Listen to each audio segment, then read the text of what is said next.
Okay. I think it's a little far. Is that good? Can you hear me? Yeah. Fine? Cool. Okay, cool. So I'm going to start my presentation. Is Kubernetes too complicated? Who here works with Kubernetes and find Kubernetes complicated, besides Marino? Yes, cool. And for those that don't work with Kubernetes, I'm going to go over and we'll find out in the end if Kubernetes is really complicated.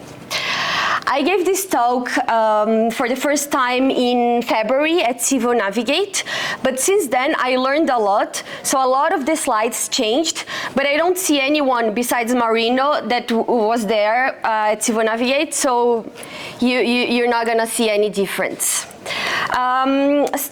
My name is Julia. I work for Veeam as a global technologist. We do backup for everything.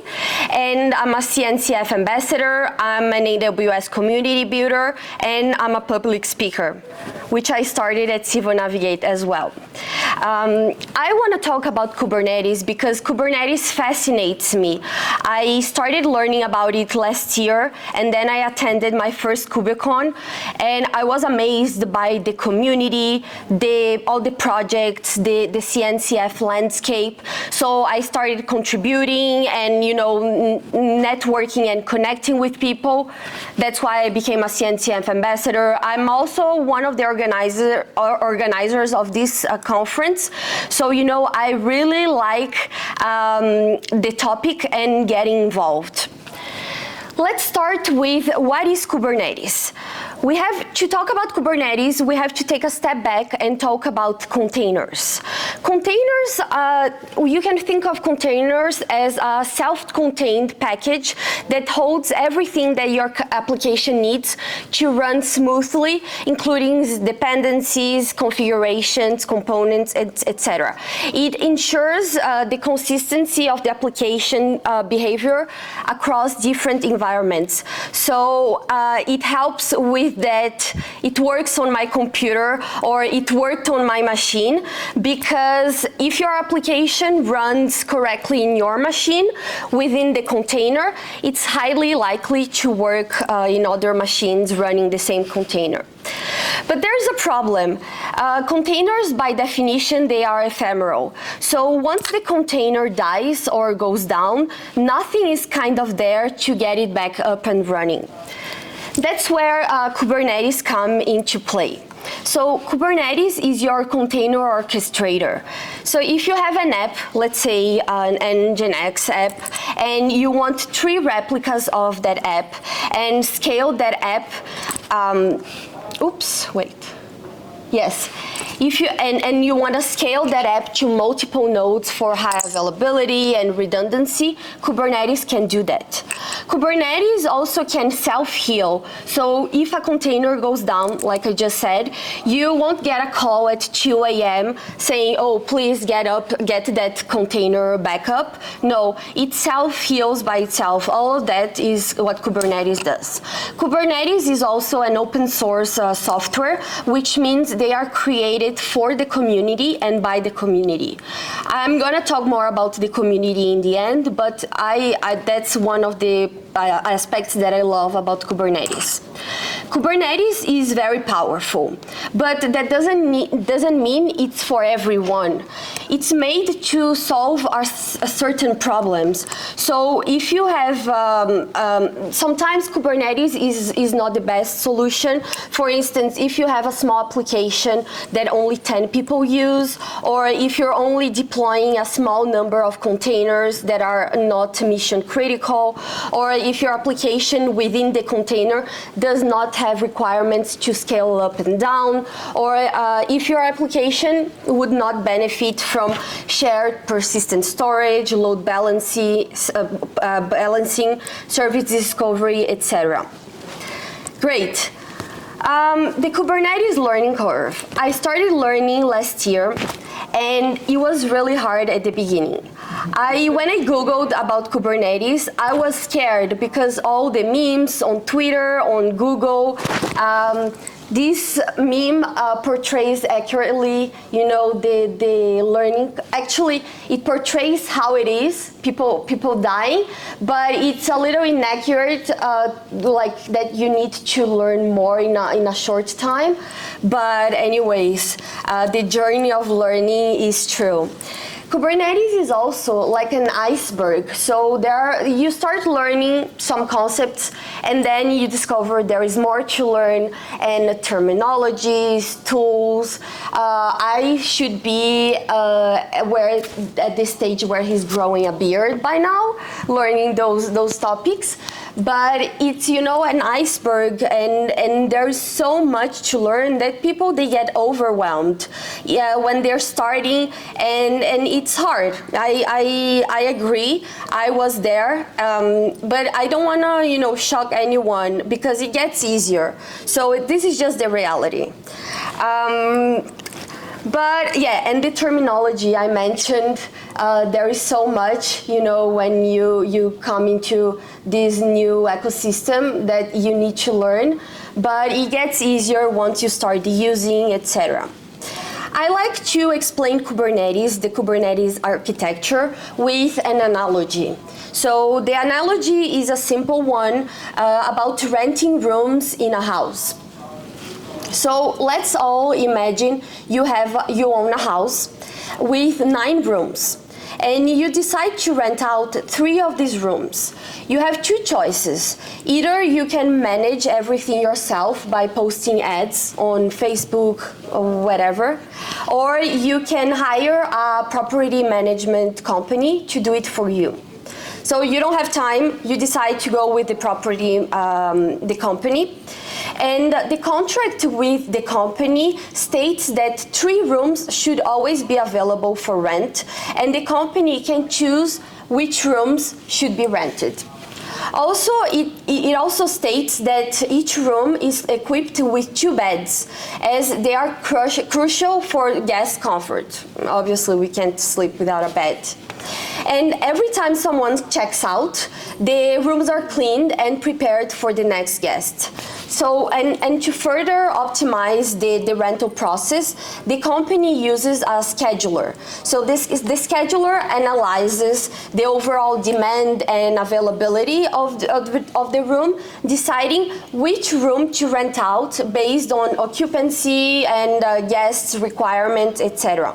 So in times of high demand, such as holidays, there is a clause in the contract where the company can adjust the room availability, for instance, from 3 to 9, to increase the booking requests. To efficiently manage the property, the company employs a team responsible for maintaining the rooms, cleaning the rooms after the guest leaves, checks out, so doing all the services. Part of this team as well, there is a manager, yes, cleaning the rooms. There is also a manager that oversees everything, the management of the whole rental process. He's responsible for handling situations such as employee times off, if they get sick, vacations, resolving issues, and maintaining the consistency of the rental process.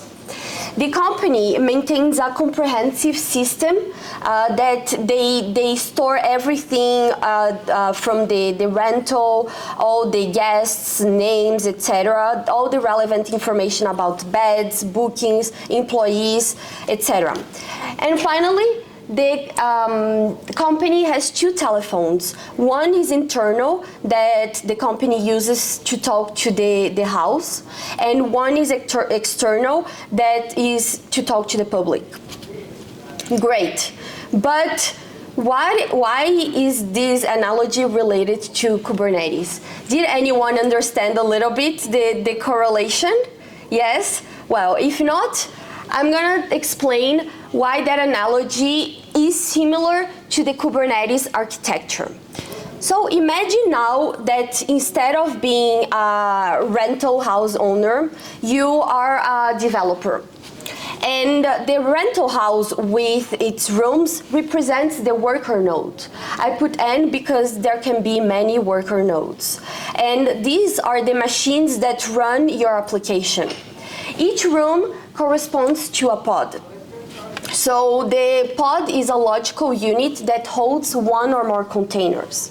The beds within the pods, the beds are the containers inside the pods, and they contain all the necessary dependencies and components to run an app. Now, continuing the analogy, the property management company is the control plane in Kubernetes. It oversees and manages the entire system. The employees, similar to the kubelet, employees similar to the kubelet component, ensures that the containers, the beds, and within the pods, the rooms, are functional and well maintained. Now, the system that I mentioned, that little computer used for managing all the information, corresponds to the etcd database. So it's a distributed storage system that stores all the configuration data. Similar to that manager that oversees everything, there is the Kube controller manager that decides what to do when a node goes down or the machine stops working for any reason. Similar to the scheduler that optimizes room allocation, there is the kube scheduler that decides which pods run in which node based on what resources are available and its requirements. Now, the company's internal phone is the Kubernetes API, the API server, and the API instructs everything, the Kubernetes, the scheduler, controller manager, on how to manage and to interact with the containers. Now, the external phone that I mentioned in the end is like Kube proxy that is in Kubernetes handles the network traffic. So it ensures the communication between the outside world, different pods and external entities with the inside. And two last things, the contract that I mentioned at the beginning between you and the company is equivalent at the deployment. So the deployment defines the desired state of the app, and it ensures that the specified number of rooms is available to rent at all times.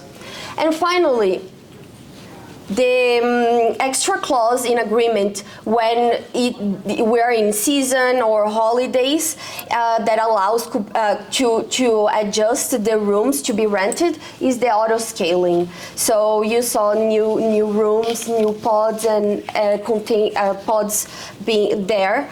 It allows Kubernetes automatically to adjust the numbers of pods based on demand. So if there are more bookings, increased demand, Kubernetes can scale up the number of pods to accommodate the load. So with all of that, is Kubernetes really complicated? I was on Reddit. I go a lot on Reddit. I really like there. And I just Googled Kubernetes, and this is what showed up. So I was, researching. Everyone is overwhelmed. People find it complicated. It is complex. I would recommend you to go read this article from my colleague, Michael. He talks about, the complexity of Kubernetes. But Kubernetes can be hard. But I think the hardest thing on top of Kubernetes is the complexity of the ecosystem. So this is the CNCF landscape. Don't be afraid, yes. You can see on the top, I took a screenshot. It says, overwhelmed, please see the CNCF trail map. And also it's interactive, so you can zoom in and click on everything. I'm sure you know about that. But Kubernetes is already complicated, but trying to figure out what to put on top of it, what to use to get it up and running, is even more complicated. I feel like it's a barrier to entry because there are so many tools and pieces of the puzzle, like you need to learn security, logging and monitoring, networking, the overall infrastructure, etc. So yeah, it's overwhelming. Yeah. The way I think about it, yeah, I liked that meme. The way I think about it, Kubernetes is a house that was just built new, put up by builders, because essentially when you walk in, it's just wood and insulation. There is a carve out if you want to put a bathroom there. There is, you know, a space there if you want to install it, but there is no plumbing yet. There is a carve out if you want to put, you know, lamps or in your kitchen, you want to put the fridge, but there is no electricity yet. So that's how I think Kubernetes is, like a carve out. It's up to you to choose your own adventure. And I think in my opinion, that's the complexity behind it. Scheduling a container isn't that complex, but figuring out how you're gonna do it, that's the question. And Kelsey's tweet, for me, says everything. Kubernetes is a platform for building platforms. It's a better place to start, but it's not the end game. So now, should you learn Kubernetes? I would say definitely yes. If you don't want to learn, you at least should be aware of it. Also, it depends. So depends on where in your career you are, your background. I think you'll need to learn some fundamentals first, like containers, networking, APIs, operating systems, etc. But if you already know that, then yes, go for it. If you want to specialize in Kubernetes, I think it's a great landscape right now. It's growing a lot. We've been saying that, but I really do think it's growing a lot.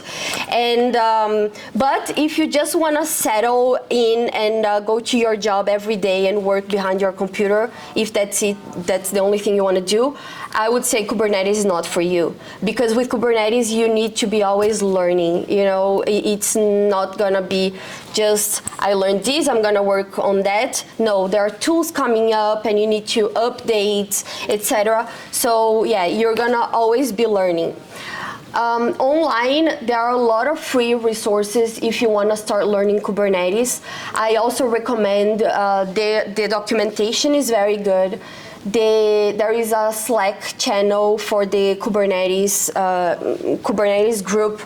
If you have questions, you can go ask. You know, people there are very helpful. Like I said, the community in Kubernetes is amazing. In the CNCF ecosystem in general, also if you need, there's ChatGPT. I use it a lot for Kubernetes. I would maybe create a talk just how I use ChatGPT for Kubernetes. That would be nice, right? Yeah, because I use it so much.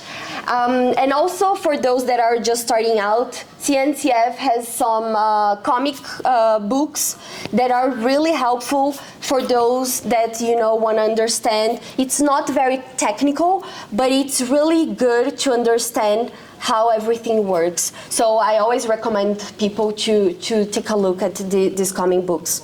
Also, there are certifications you can take. You know, you can set a goal and say, I want to take a certification and start studying for the certification.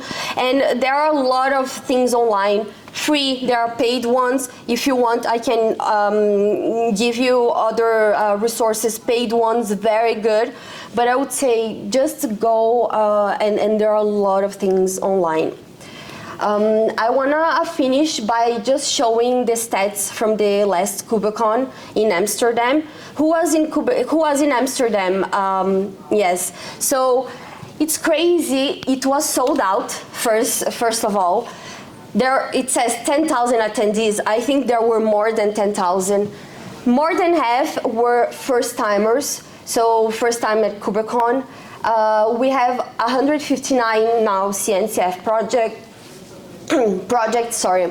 1,300 maintainers, 200,000 contributors, new ambassadors. There is a new program. I see some ambassadors here as well.